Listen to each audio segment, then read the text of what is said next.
Assalamualaikum warahmatullahi wabarakatuh. Halo teman-teman, perkenalkan nama saya Dedek Safitri dengan NIM 0801191186 dari IKM 9 semester 3, mata kuliah dasar biomedik 3, dosen pengampu Halimatus Sa'diyah Lubis STR Cap MKM, Fakultas Ilmu Kesehatan Masyarakat Universitas Islam Negeri Sumatera Utara. Baiklah, sekarang saya akan menjelaskan tentang imunisasi. Latar belakang imunisasi. Imunisasi sangat penting untuk tubuh seseorang agar kebal dari penyakit. Imunisasi adalah suatu cara untuk meningkatkan kekebalan seseorang secara aktif terhadap suatu penyakit. Apabila kelak terpapar dengan penyakit tersebut, tidak akan menderita penyakit tersebut karena sistem imun tubuh mempunyai sistem memori daya ingat.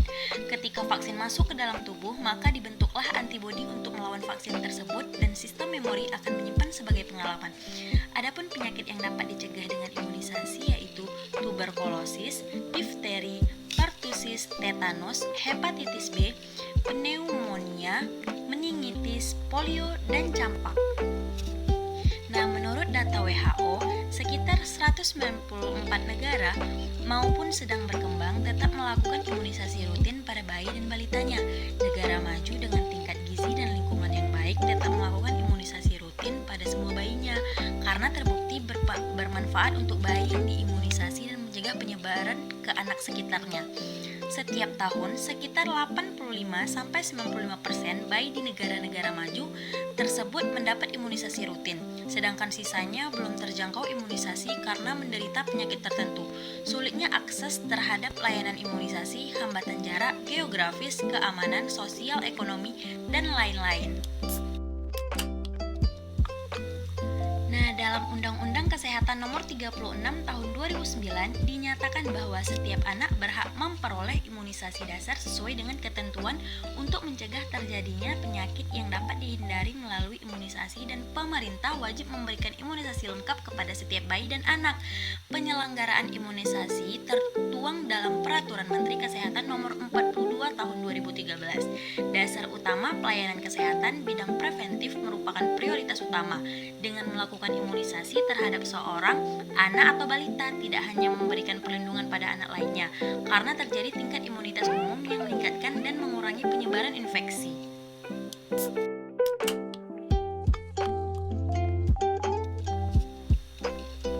Nah, baiklah, apa itu pengertian, jenis, dan tujuan dari imunisasi?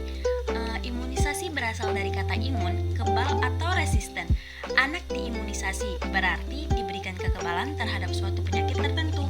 Anak kebal atau resisten terhadap suatu penyakit tetapi belum tentu kebal terhadap penyakit yang lain. Imunisasi adalah suatu upaya untuk menimbulkan atau meningkatkan kekebalan seseorang secara aktif terhadap suatu penyakit, sehingga apabila suatu saat terpajan dengan penyakit tersebut tidak akan sakit atau hanya mengalami sakit ringan.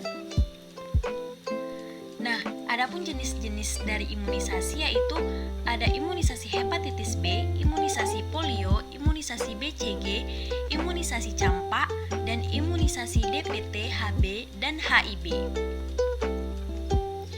Nah, imunisasi sendiri bertujuan untuk membangun kekebalan tubuh seseorang terhadap suatu penyakit dengan membentuk antibodi dalam kadar tertentu. Agar antibodi tersebut terbentuk, seseorang harus diberikan vaksin sesuai dengan jadwal yang telah ditentukan. Nah, selanjutnya, mengapa penting diadakannya imunisasi? Nah, teman-teman, alasannya yaitu karena imunisasi ini mempunyai dua tujuan. Yang pertama ada tujuan umum. Tujuan umumnya menurunkan angka kematian, kesakitan, kecatatan akibat penyakit yang dapat dicegah dengan imunisasi. Adapun tujuan khususnya yaitu tercapainya target Universal Child Immunization atau UCI, yaitu cakupan imunisasi lengkap minimal 80% secara merata pada bayi di seluruh desa atau kelurahan pada tahun 2014. Nah, yang kedua, tervalidasinya eliminasi tetanus maternal dan neonatal. Yang ketiga, eradikasi polio pada tahun 2015. Yang keempat, tercapainya eliminasi campak pada tahun 2015. Dan yang terakhir, terselenggaranya pemberian imunisasi yang aman serta pengelolaan limbah medis.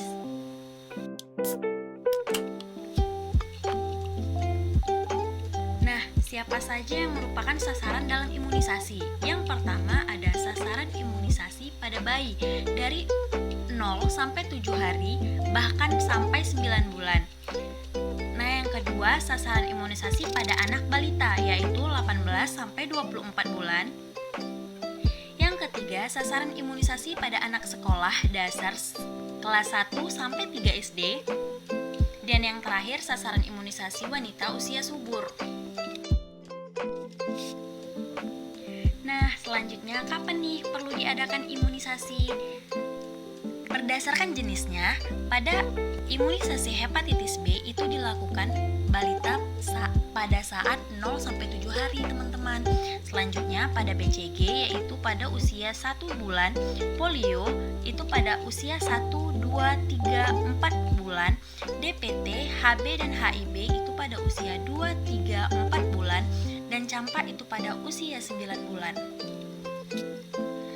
Nah, DPT, HB, HIV itu pada usia 18 bulan, campak pada usia 24 bulan. Nah, pada anak SD itu kelas 1 SD jenis imunisasi campak pada bulan Agustus. Jenis imunisasi DT itu pada bulan November. Jenis imunisasi TD itu pada bulan November. Sedangkan pada wanita usia subur itu 1 bulan setelah TT1, 6 bulan setelah TT2, 12 bulan setelah TT3, dan 12 bulan setelah TT4. Nah, di manakah sebaiknya imunisasi itu dilakukan? Berikut ini tempat pemberian imunisasi pada bayi. Bayi berumur 0 yang akan diberikan vaksin HB atau BCG, polio itu bisa saja dilakukan di rumah sakit atau di bidan. Bayi berumur 2 bulan akan diberikan vaksin DPT HB1, itu juga bisa dilakukan saat posyandu atau di rumah sakit atau bidan. Bayi berumur 3 bulan yang akan diberikan vaksin DPT atau HB2 bisa dilakukan saat posyandu atau di rumah sakit atau bidan. Yang keempat, bayi berumur 4 bulan yang akan diberikan vaksin DPT atau HB3 bisa dilakukan saat posyandu atau di rumah sakit atau bidan, dan bayi berumur 9 bulan yang akan diberikan vaksin campak bisa dilakukan saat di posyandu atau di rumah sakit serta di bidan. Nah, di manakah lokasi penyuntikan imunisasi tersebut?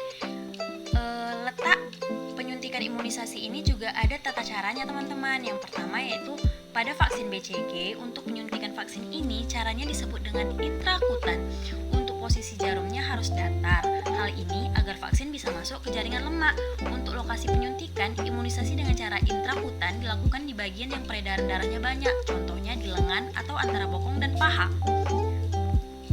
Sedangkan pada vaksin DPT, HB atau tifus, itu pemberian vaksin ini penyuntikannya itu disebut dengan intramuskular, yang mana penyuntikannya di dalam otot, sehingga jarum yang dimasukkan lebih panjang agar masuk ke dalam jaringan otot.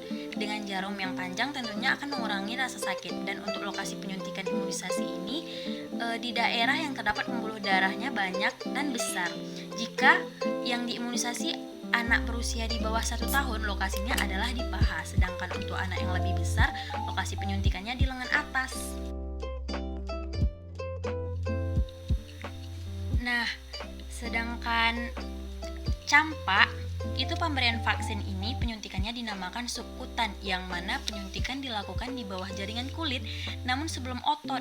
Untuk cara melakukannya dengan cara mencubit terlebih dahulu bagian yang akan disuntik, sedangkan lokasi penyuntikan imunisasi ini dilakukan di daerah yang peredaran darahnya sedikit dan terdapat jaringan lemak di bawahnya seperti paha dan lengan atas. Ada satu lagi cara penyuntikan namun jarang dilakukan, yaitu injeksi di area bokong. Penyuntikan di area bokong tidak dianjurkan lantaran banyak mengandung lemak yang nantinya akan mengganggu proses penyerapan. Selain itu, di bokong ada syaraf ischiatica yang kalau tersenggol jarum, suntik akan terasa menyeri.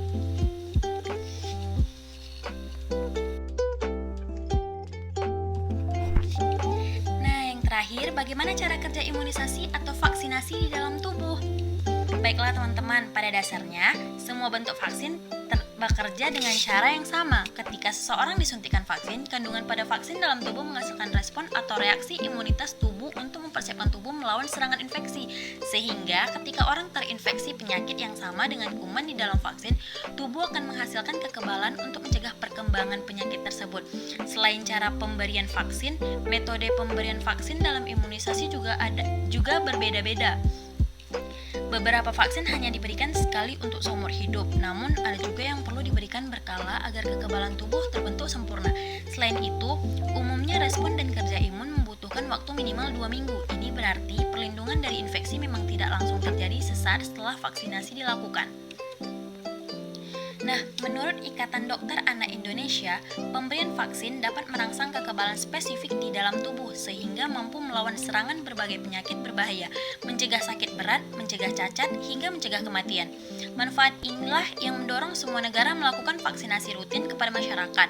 Namun, tidak semua anak menerima semua dosis vaksin sesuai jadwal dapat terlindungi dari penyakit tertentu. Vaksin campak, gondok, rubella, tetanus, polio, hepatitis B, haemophilus, influenza, misalnya melindungi sekitar 95% anak-anak yang memenuhi imunisasi sesuai jadwal. 3 dosis optimal vaksin batuk rejan yang direkomendasikan IDAI dapat melindungi sekitar 85% anak-anak yang telah divaksinasi dan akan mengurangi keparahan penyakit pada 15% sisanya. Jika mereka terkena batuk rejan, namun dosis penguat tetap diperlukan karena kekebalan tubuh dapat menurun seiringnya waktu. Setelah memahami perbedaan vaksinasi dan imunisasi, cara kerja serta jangka waktu bertahannya vaksin dalam tubuh, usahakan untuk memenuhi jadwal vaksinasi. Anda bisa memesan layanan vaksinasi secara lengkap di Klinik Pintar IDI. Pemesanan mudah dan terjadwal terencana, pelayanan aman sesuai standar di klinik dengan harga transparan di depan.